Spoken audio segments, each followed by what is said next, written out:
Mixed emotions, why not everyone feels Saskatoon's supervised consumption site should have stayed open. Split on sentencing, why the Crown and defense are at odds with how long a man guilty of manslaughter should spend behind bars. And incentive offering, what's in store to bring more healthcare workers to rural and remote areas. This is CTV News with Chantel Saunders.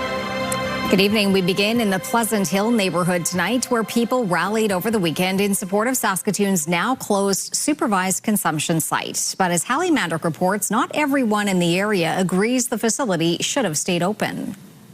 A rally on the weekend highlighted concerns following the closure of Prairie Harm Reduction. We must not give up. But some business owners say the safe consumption site's closure offers an opportunity for the community to move forward with a more balanced approach to addictions issues. You know, safe consumption is just a part of harm reduction. And our position has always been that harm reduction must include protection for vulnerable individuals and protection for the community. So public health and public safety must be balanced. PHR closed its doors last week after the organization shared that it was suffering from significant financial issues. Its exemption was then suspended, executive director fired, and operations of all services ceased. This wasn't just a loss of service. It was a loss of relationship, trust, and the continuity of care that cannot easily be replaced. In addition to its role as a safe consumption site, PHR provided 2 youth homes, educational services, and family supports. The executive director of the Riversdale Business Improvement District says, while many of these services are important, one community does not have the bandwidth to provide all of them. I can say with every bit of confidence that there's no NIMBYism in Riversdale because we have more than any other neighborhood in the city, and in some cases combined. So when we're looking at distribution of social agencies where people already live, Riversdale's full. And we're looking to bring a balance back to the area. According to the province, other outreach groups within Saskatoon are expected to absorb the increased demand in services caused by PHR's closure. Well, I think what we see going on in Saskatoon will probably be a transition of services to other community-based organizations, so those individuals will just be getting their services elsewhere. Shabailo says there's a need for these services, but they should be more evenly distributed across the city, and other neighborhoods outside of Riversdale should have more services for vulnerable people. But there are no services readily available where those folks already live. So we're looking to say, can we not do this better to focus on the clients and their needs as opposed to the agencies and the resources they have? Hallie Mandrick, CTV News, Saskatoon. Meanwhile, the Ministry of Health has issued another overdose alert for Saskatoon. It says between April 1st and the 12th, the Saskatoon Fire Department has responded to more than 150 overdose calls. It says multiple calls involve more than one person in need of help. The ministry says it's not known what kind of drugs are circulating that is causing a higher risk for overdosing. It was a difficult day in Saskatoon's Court of King's Bench. The family of a Saskatoon woman who was killed almost 6 years ago spoke about their loss and the toll it's taken on their lives. It came as lawyers for a man convicted of manslaughter argued about how much time he should spend in prison. Stacey Hine reports. There's finally a little bit of an ending, I think. Megan Gallagher's family has now delivered their final victim impact statements after 7 people were convicted in her death. Writing those victim impact statements is a challenge that I don't even have words to explain. Roderick Sutherland, the last person convicted in the case, was found guilty last October of manslaughter and offering indignity to human remains. Court heard Gallagher was killed in September of 2020 inside Sutherland's garage. She was restrained to a chair and died after plastic wrap was placed over her face. Her remains were found 2 years later south of Prince Albert, near the village of St. Louis. At Sutherland's sentencing hearing, Gallagher's sister spoke about the pain of people staying silent while the family searched for answers, and told Sutherland, quote, "You took my baby sister, my best friend." Gallagher's father described the emotional and financial toll of years of court proceedings. Many of the 12 victim impact statements also described Gallagher as strong, loving, and confident, while also highlighting the issue of missing and murdered Indigenous women and girls. She's 2-3 times more vulnerable. All of us as Indigenous women We wonder often, is it going to be my sister? Is it going to be my granddaughter? And so I think that message was made clear today. The Crown is seeking 8 to 10 years for manslaughter, plus 2 to 3 years for offering indignity to human remains, arguing Sutherland allowed his garage to be used and was involved from start to finish. The defense is asking for 3.5 years for manslaughter and 1.5 years for the second charge, saying Sutherland didn't know what others were planning and is a low-risk offender. At the end of the hearing, Sutherland stood up and addressed Gallagher's family, saying sorry for your loss and apologizing for not doing more to stop the situation and for not calling police. The decision on his sentence has been reserved until next Wednesday. Stacey Hine, CTV News, Saskatoon.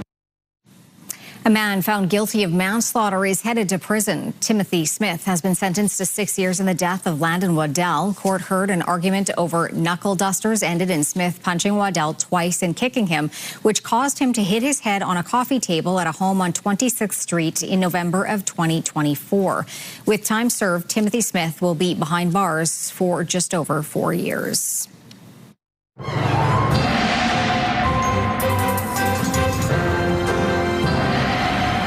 Jeff, we really should enjoy tomorrow. Good attitude, because yes, we're going to have double-digit temperatures, going to be nice and warm, and then things just cool right off, and some snow is on the way, and oh boy, yes, this is what we're dealing with at this time of year as the cold Arctic air smashes into some warm Pacific air. We get the snow, and it looks like some of that snow, not so much in the next 24 hours, but as we make our way into Wednesday and Thursday, some places could see up to 20 centimeters of snow. I know. We'll talk about that later on. 8 more Saskatchewan communities are now eligible to be part of a provincial program to attract healthcare workers to rural and remote areas. It offers up to $50,000 for high priority areas for 3 years of service in that community. And as Wayne Mantika tells us, the province says it's filled more than 500 hard to recruit positions. It's an attractive incentive for nurses and other frontline healthcare professionals. Those willing to work in certain rural and remote parts of the province will be eligible for up to $50,000 if they stay for 3 years. And really, you know, as we add more communities, as we add more facilities to this incentive, it's really creating, I think, more incentive for kids who are from these communities or interested in a life in rural or northern Saskatchewan to take an opportunity, a really good healthcare career. The eligibility list is being expanded to include 9 more communities: Beauval, Buffalo Narrows, Carlisle, Creighton, Craik, Davidson, Ituna, Momart, and Macklin. Mayors welcome being added to the list, which now totals 82. Quite happy to hear that we're now getting the program. We had trouble, especially with our RNs, keeping our RNs in Davidson, and we have shortages, so this is hopefully going to help. The government's Healthcare Recruitment Crown Corporation is one of the exhibitors at this week's SUMA convention in Regina. It is offering communities a package of information on how to welcome newly arrived professionals with the hope of perhaps keeping them beyond 3 years. You know, some communities have like recruitment committees, and so what they do is when the practitioner is going to be arriving in their community, they really surround that practitioner. Some provide housing. A lot of them will make sure the family's connected and get to the proper schools that they need to. 530 healthcare professionals have taken advantage of the incentive program since its inception 3 years ago. The provincial government will soon learn how many are willing to stay beyond their 3-year commitment. Wayne Mantika, CTV News, Regina. The province and Ottawa are providing a boost for Saskatchewan's largest facilities. As Donovan Mace tells us, the provided funding will help pay for 3 critical infrastructure projects in Saskatoon, Regina, and Moose Jaw.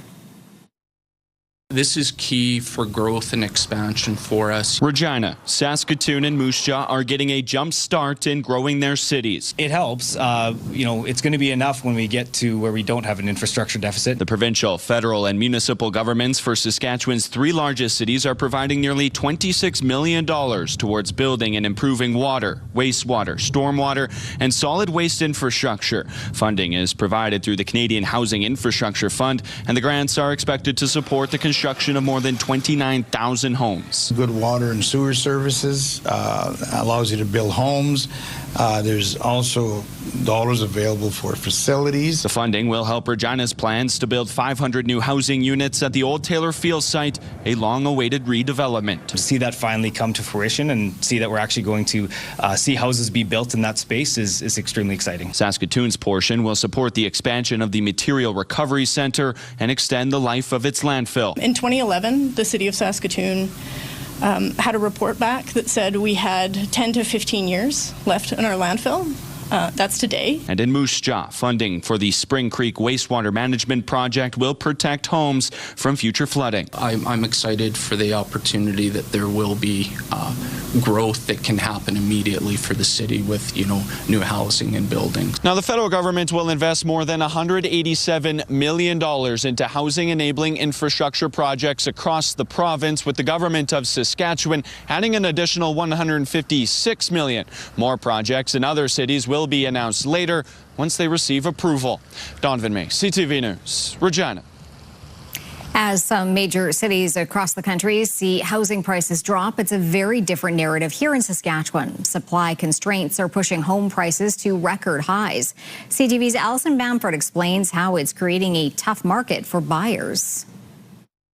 Of course, we're looking into paint and buying a house for the first time. Patrick Arno was hoping for something that checked all his boxes. This is the biggest purchase in your life, so you want to be comfortable and confident with where you're going to be living. In search of a single-family home on the west side of Saskatoon, open concept garage with potential for a basement suite.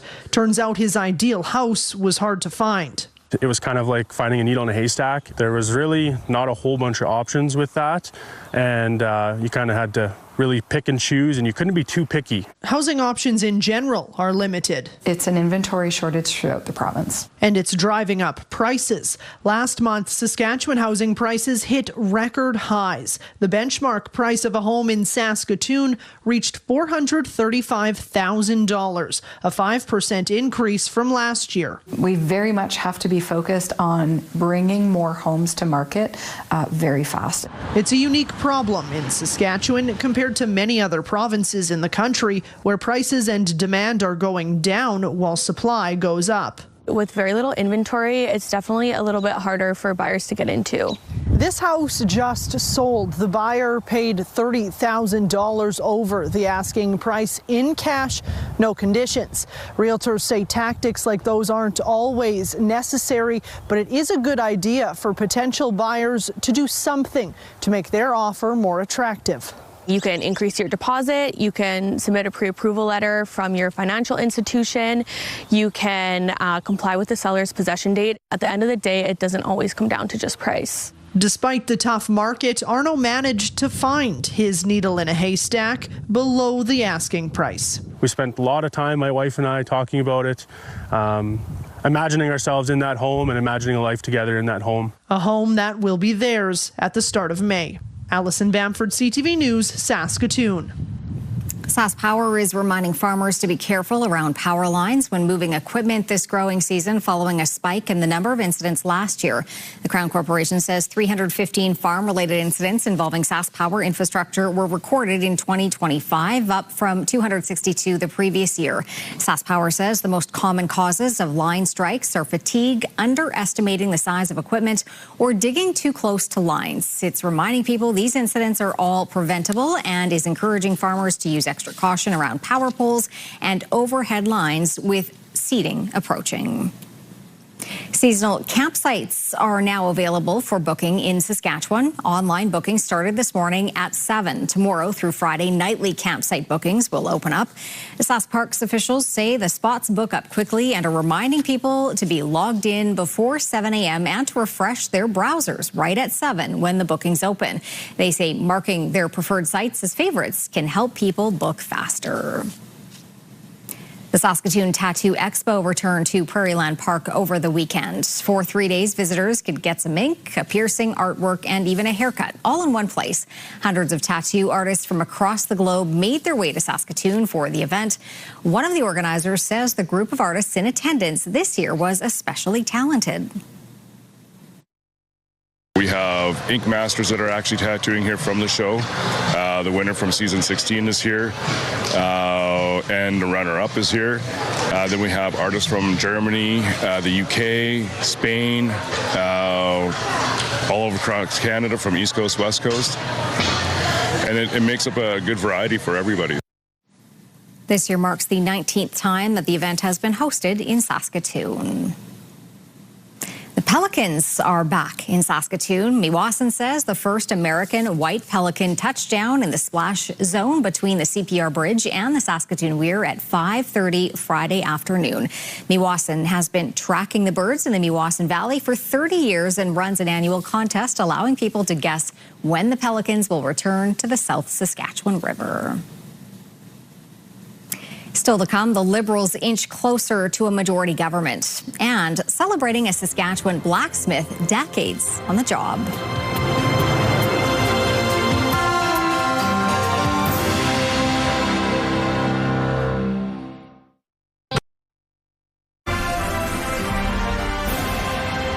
You're watching CTV News Live from downtown Saskatoon. Thanks for staying with us tonight.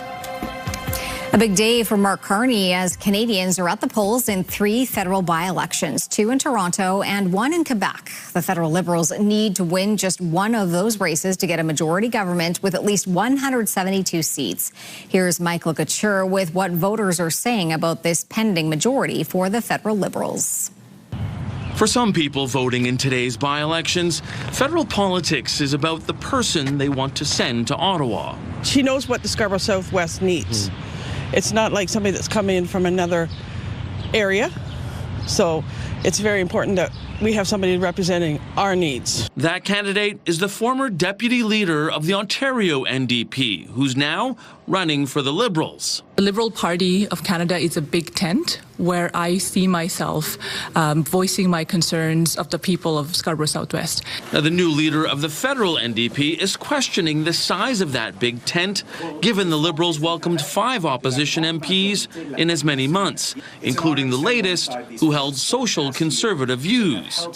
I think the Liberal tent is stretched so far now that the fabric must be, I don't know, is it spandex? It is something very stretchy when you can encompass Marilyn Gladue in a caucus with progressives in the Liberal Party. Now, for some voters, the issues are more important than the politics around them. Affordability, social issues, things that include everybody, cost of living. Key issues for all parties, but on Parliament Hill, the Conservatives were criticizing how the Liberals set themselves up to secure a majority. The government seems committed to their strategy of backroom deals. Now, 2 of the 3 by-elections are taking place in ridings that have historically been Liberal strongholds, meaning Prime Minister Carney is likely to get a majority less than a year after voters handed him a minority mandate. Michael Couture, CTV News, Ottawa. Now to the mounting international concern over the impact of the American military blockade of the Strait of Hormuz. It took effect today and stretches all the way down to Iran's coastline, with access in and out of Iranian ports restricted. Annie Bergeron-Oliver now with the ongoing threats and this new phase of the war. Oil prices surged Monday above $100 a barrel as U.S. Navy ships began blocking the Strait of Hormuz, stopping all vessels from entering or exiting Iranian ports. We can't let a country blackmail or extort the world, because that's what they're doing. Since the war began, Iran has heavily restricted access to the Strait of Hormuz, a key waterway through which 20% of traded oil normally passes. President Donald Trump says the U.S. doesn't need the strait and that his latest move in the region will get Iran back to the negotiating table after talks broke down this weekend over Iran's refusal to end its nuclear program. Iran will not have a nuclear weapon. And we agreed to a lot of things, but they didn't agree to that. And I think they will agree to it. I'm almost sure of it. In fact, I am sure of it. If they don't agree, there's no deal. The new U.S. blockade seeks to starve Iran of an estimated $200 million a day in oil reserves, a form of economic pressure experts say could backfire. Iran has threatened to strike any vessel that it believes is violating the 2-week ceasefire. Absolutely, we're escalating the conflict. And that is really the intent, escalation. But to what point? Experts say the blockade likely goes against international law, and several U.S. allies, including Spain, France, Turkey, and the UK, have criticized Trump's move. My guide from the start of this conflict has always been our national interest.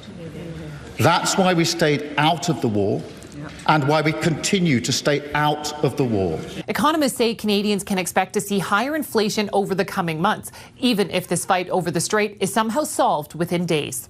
Annie Bergeron-Oliver, CTV News, Ottawa. Meanwhile, Pope Leo is responding to criticism from Donald Trump. The pontiff has been a vocal critic of the war in Iran. I do not look at my role as being politician. I don't want to get into a debate with him. I don't think that the message of the gospel is meant to be abused in the way that some people are doing. And I will continue to speak out loud against war, looking to promote peace, promoting dialogue and multilateral relationships among the states. There's nothing to apologize for. He's wrong. The other thing is he didn't like what we're doing with respect to Iran, but Iran is wants to be a nuclear nation so they can exterminate the world. Not going to happen. The first American pope stressed that he was not making a direct attack against Trump or anyone else with his general appeal for peace. He has demanded that political leaders use diplomacy and negotiations to end war. A stunning defeat for Hungary's prime minister, a key ally of President Trump. Nehéz és könnyű, szép és szomorú. Viktor Orban, who had been in power for 16 years, conceded defeat after what he called a clear and painful election result. Thousands of supporters gathered to celebrate the victory of the center-right opposition party. Authorities in the Western Pacific are out with a warning as an incredibly powerful storm winds its way through the region. Super Typhoon Sinlaku has maximum sustained winds of nearly 300 kilometers per hour. It's expected to make landfall tomorrow, passing near Guam and the northern Mariana Islands as a Category 4 or 5 storm. People who live there are being told to prepare for heavy rain, flash floods, and destructive winds. A new study shows cancer remains the leading cause of death in Canada, and several types of cancers are rising. According to research published by the Canadian Medical Association Journal, there will be more than 250,000 new cancer cases and nearly 90,000 cancer-related deaths in this country by this year. Lung cancer remains the most prevalent, with nearly 33,000 new cases and over 19,000 deaths projected in 2026. After lung cancer, the most commonly diagnosed cancers in Canada are breast, prostate, and colorectal cancers. Dozens of blacksmiths from across the province were in the Marshland area this weekend to celebrate an 89-year-old man who has dedicated decades to the craft. CTV's Stacey Hine has that story. 89-year-old Hubert Smith continues to live up to his name. The blacksmith first picked up a hammer in 1994 after seeing a demonstration. It just blew me away, what you could do with a piece of hot iron. He soon took a course at Saskatoon's Western Development Museum. Since then, he's forged countless pieces, including this 15-foot chain, every link made by hand. And along the way, he's helped forge the next generation. I owe my blacksmithing entirely to him. If I hadn't met him, I would have never got started with this. For more than 30 years, Smith has also hosted the annual Hammer In, an event welcoming dozens of blacksmiths and community members to his forge near Marshland. These events allow us to get together, to share what we know, and to learn from each other. The event gets Smith fired up each year, but it could be the last. He says it's a big job for him and his wife, Alice. The big thing is preparing the meal the day before. That's a major undertaking. To mark the moment, the couple is receiving an honorary lifetime membership with the Saskatchewan Blacksmith Association. It's a lot of work to host one of these. They provide all the guests with tools, coal, food, everything. And it's just showing our appreciation for what they've done for the association over the years. While Smith may step back from hosting, he's not stopping doing what he loves. My shoulder has been giving me a rough time this winter, but when I grab a hold of a hammer and start to swing it, it doesn't seem to bother me. And he doesn't plan to hang up that hammer just yet. Stacey Hine, CTV News, Marshland.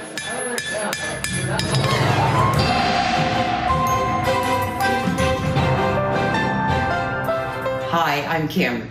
You're invited to Glass Art 26, April 17th to the 20th at the Galleria in Innovation Place. Hi, I'm William. Glass Art is Saskatchewan's premier exhibition of glass art, and it's free this Friday to Sunday. Come see some great stained glass, fused glass, blown glass, and more. So, what is the weather going to be like? Well, it will be improving, William and Kim.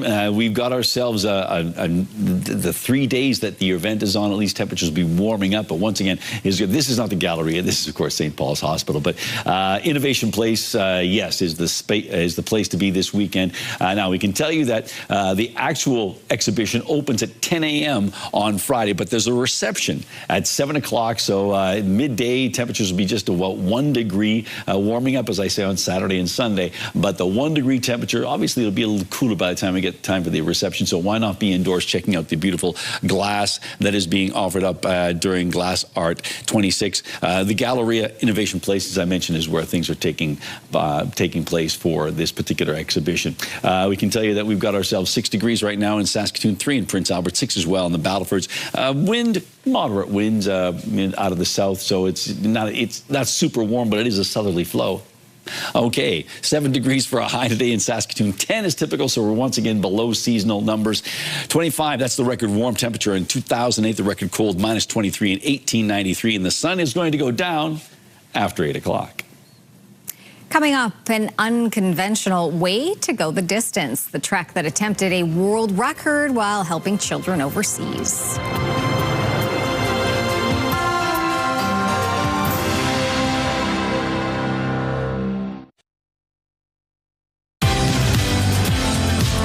What's in a name? Well, not money so far. If you're in Duck Lake, you'll remember the town was trying to sell its naming rights to raise capital. So what's next? We'll find out tomorrow. Okay, let's take a look at our Skycam shot. And yes, it's still light out now. We've got ourselves a few clouds. The potential for some rain is there as we make our way into the evening hours, but not much in the way of precipitation is expected, but that's a different story as we make our way into the next couple of days. So keeping our eye on what's brewing up in British Columbia, ultimately coming into Alberta, making its way into Saskatchewan. On the Futurecast, we'll see this a little later on. The big deal is going to be Wednesday into Thursday. 6 degrees in Saskatoon and the Battlefords, 3 in Prince Albert right now. It was Maple Creek coming up with the hot spot in the province today, 14 degrees. Key Lake minus 23, the cold spot. By the way, national hot spot, 27 degrees. That was in Windsor, Ontario. Here we go, looking at our current temperatures across the province. 10 degrees in Lloydminster, 12 in Swift Current at 6 in Regina, 7 in Moose Jaw, 3 in Yorkton, 4 in Estevan. Into central parts of the province, temperatures ranging from 2 degrees in Melfort and Nipawin up to 11 in Rosetown. A lot of places towards the eastern side of the province, a bit on the cooler side. As we make our way up to northern Saskatchewan, minus 9 in Stony Rapids, close to that in Collins Bay. But on the plus side for La Ronge and South End, 4 degrees in Sandy Bay, Island Falls, and I suspect Buffalo Narrows, they were quite warm earlier today too, so I'm sure it's on the plus side there as well. 15 in Maple Creek, 11 in East End, but as we slide across to the eastern side of the province, temperatures do drop off as they often do, just 3 degrees right now in Melville and Broadview. On to what's going on with our Futurecast. There we go. We've got ourselves that little impulse sort of slashing through the province like a scimitar of snow and rain, and then a lingering effects, some of that sort of lingering as we roll into tomorrow. You can see the sort of the bullseye of those two lows going through the province, but keeping our eye on all of that action in British Columbia starting to brew up, and that is going to make its way into Alberta and ultimately into Saskatchewan. So yeah, a chance of some snow up around Stony Rapids tonight where it's going to be quite cold, minus 11 degrees, 8 in La Ronge, 5 in Buffalo Narrows, minus 3 for a high in Key Lake, 8 degrees in Meadow Lake, Spiritwood, a chance of showers and 9, but 16 in both Kindersley and Rosetown on Tuesday. Temperatures of 17 or 18 degrees in the southwest. That's true for Maple Creek, Leader, Outlook, and Swift Current.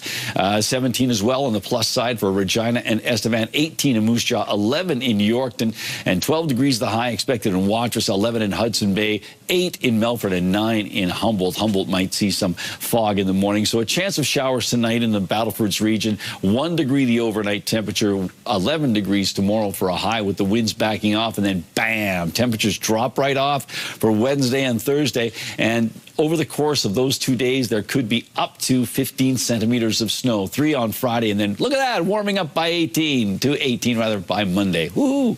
For Prince Albert, a chance of showers and a risk of freezing rain because the temperature is going to drop down to -1 tonight. 10 degrees tomorrow for a high, and then on Wednesday, -3 degrees, staying there on Thursday. Again, there could be up to 15 centimeters of snow by the end of things on Thursday, and then Friday warming up to 2 degrees on Friday, 4 on Saturday, 7 on Sunday, but 13 1 week from today. And Saskatoon's overnight temperature dropping down to 2 degrees with a slight chance of showers. Winds out of the south at 20. The winds shift around a little bit tomorrow, but a high of 13, so 3 degrees above seasonal. And then bye-bye, 3 degrees on Wednesday for a high. Thursday, a snowy day, -4 degrees, 1 on Friday, 5 on Saturday. Sunday, 11, and 1 week from today, 16 degrees.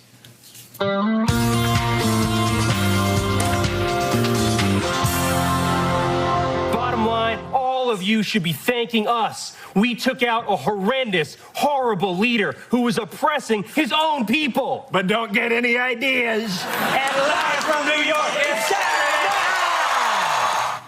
And Saturday Night Live has a new home in Canada, exclusively right here on CTV and Crave. The 52nd season will be available on CTV and Crave this fall. The show, created and produced by Canadian Lorne Michaels, has set the standard for sketch comedy for over 5 decades. Britney Spears has entered rehab a month after she was arrested, suspected of driving under the influence of drugs or alcohol. According to a representative, the singer voluntarily checked into a treatment facility. The 44-year-old is expected to appear in court to face the DUI charge in 3 weeks. Last month, she allegedly showed signs of impairment after being pulled over for driving erratically. And just like that, you could own a piece of Carrie Bradshaw's closet. More than 500 costumes and props from the And Just Like That series, hosted by Julian's Auctions. The bidding for the more than 500 lots, which range from high fashion to memorabilia, started online earlier this month. The sale will conclude with a 2-day live event at the auction house's California location on April 30th and May 1st. So many things to take in there. Well, do you see anything you like? All the things. Okay, good. I'll have to narrow down my list, though. Absolutely. Time for Pick of the Day. You have 3, or do you have any bonus photos? Not today. No bonus photos today, but goodness knows we've got some terrific examples today. Today, this one comes to us from Bev in the Kindersley. Well, she's from Kindersley, but she sent this in on Sunday. Bev writes, sunny and bright today at Aquadeo. Lots of snow left to melt. Yes, there is, and I suspect you're getting more later this week, Bev. From Alice Funk in Hague, a sure sign of spring. Now, initially I went, what am I looking at here? What we all are looking at is that downspout that's got a dent and a crack in it, and the water has created a massive icicle. So a great shot there, Alice, and I guess someone's going to have to fix that downspout.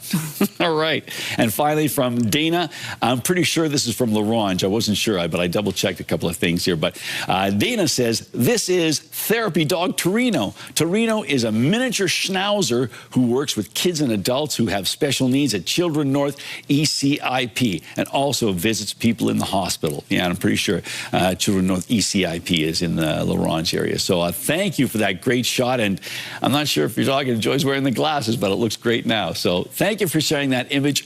And yeah, dog visits at care homes and hospitals are great. And if you'd like to send an image to us, you can certainly do so by sending it to cfqcnews@ctv.ca. Still to come on CTV News, attempting a world record on 3 wheels. The trek that started as fun and ended with helping others.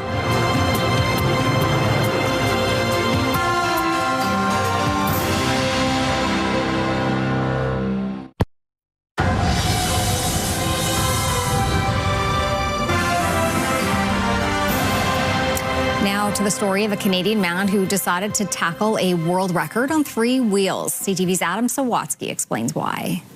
After Seth Scott embarked on his first road trip, I think it's like this freeing feeling of across Canada and the U.S., knowing that you can drive for 10 hours. He dreamed of doing a dynamic drive that nobody had done before. Finding out that nobody had ever driven the length of Africa in a three-wheeler, it really stuck with us. So Seth and his friend Oliver Jenks decided to drive from London to Cape Town in a three-wheeled Reliant Robin. They kind of become the butt of the joke all around the world for being terrible at being a car. So they gave her a wonderful name, Sheila. Kind of rhymed with three-wheeler. They also set 3 goals: break a world record, document the drive on social media, and fundraise for a charity that helps send the poorest kids in Africa to school. And you realize how lucky you are, how difficult things can be, and how happy people can be in different circumstances. Which is why, when countless things went wrong, like when Seth and Oliver suffered debilitating food poisoning, or Sheila's axle broke, transmission died, and engine blew up, they chose to focus on the countless things that went right.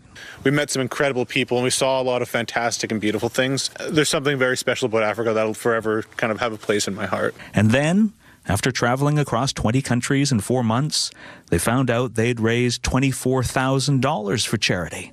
And after driving 25,000 kilometers, discovered they broke the world record for longest journey in a three-wheeled vehicle. It's still hard to fathom that we actually accomplished it. But they did. And now that Seth is back home in his four-wheel vehicle, it's a Kia Rondo, so we call it Rhonda. He hopes you'll be inspired to overcome every obstacle on the road to realizing your own dreams. You don't need a $100,000 4x4 to do something. You just need to have the drive and the motivation. And if, like Sheila, you can transform yourself from the butt of jokes into the heroine of an epic underdog story, all the better. Adam Sawatsky, CTV News, Saanich. When we come back, we check in with the Saskatoon Blades and when a return is long overdue.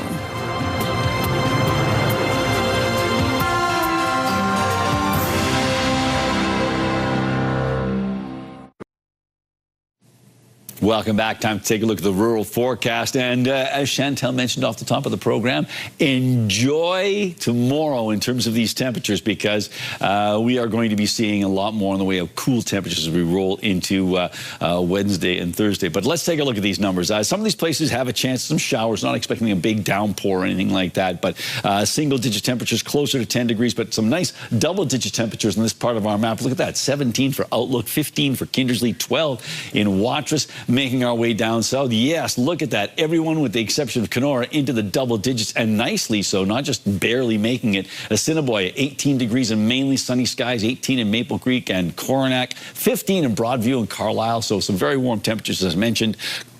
Kenora on the outside looking in at 9 degrees. But what about Yellowgrass? Well, look at that. Yellowgrass, it used to be the record holder for the hottest temperature ever in Canada, but I believe it's in second place now.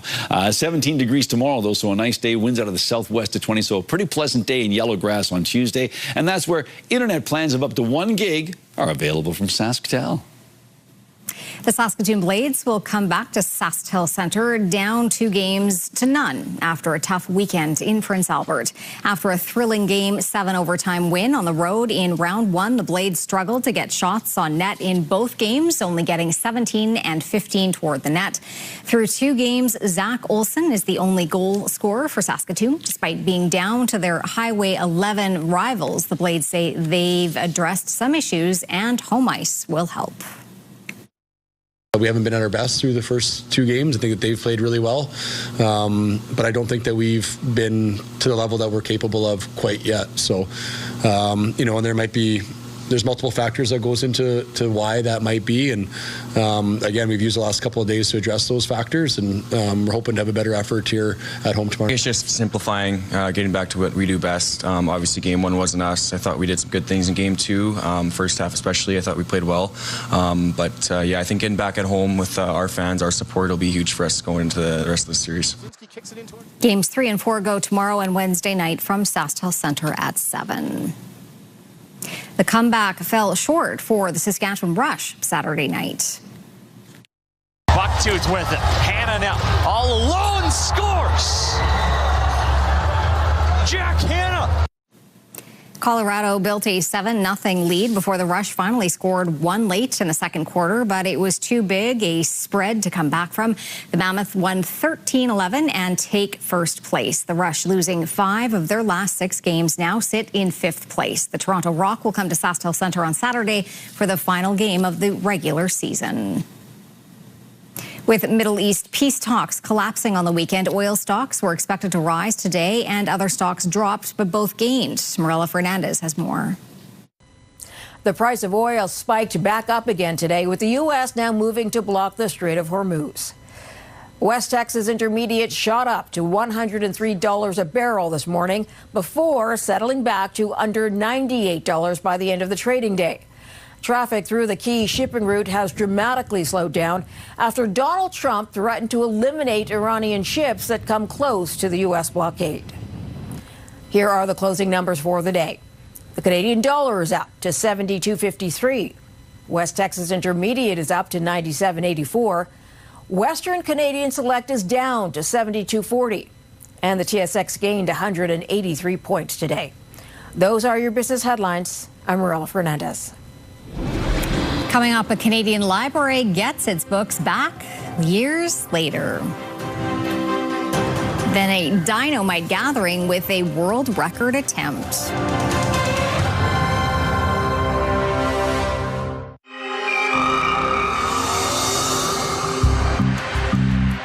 Hey there, Derek Chesney here with the Saskatoon CrimeStoppers. Saskatoon CrimeStoppers is a non-profit organization that works with the community in partnership with the public, the media, and the police in a joint commitment to prevent and solve crime in Saskatoon and the province. Saskatoon CrimeStoppers provides the public with the opportunity to anonymously and therefore safely communicate information that they have regarding criminal activity in our community. Our program is entirely funded on community donations and corporate sponsors. If you know about a crime that has been committed, you can leave a tip by calling 1-800-222-8477 or online at our website at SaskatoonCrimeStoppers.com. Tips can be left 24 hours a day, 7 days a week. When submitting a tip, the caller will never be asked to reveal their identity. Once a tip has been submitted, a tip number is provided, and the caller's identity is never known to us. We will not ask your name, and you can remain anonymous. Information that is provided to CrimeStoppers can help police build cases in Saskatoon and around the province to reduce, prevent, and solve crimes. Please visit our website for more information. You can also check us out on Instagram and X for updates on active crimes and photos of suspects that are wanted or need identifying. Saskatoon CrimeStoppers, do your part to stop crime in our community.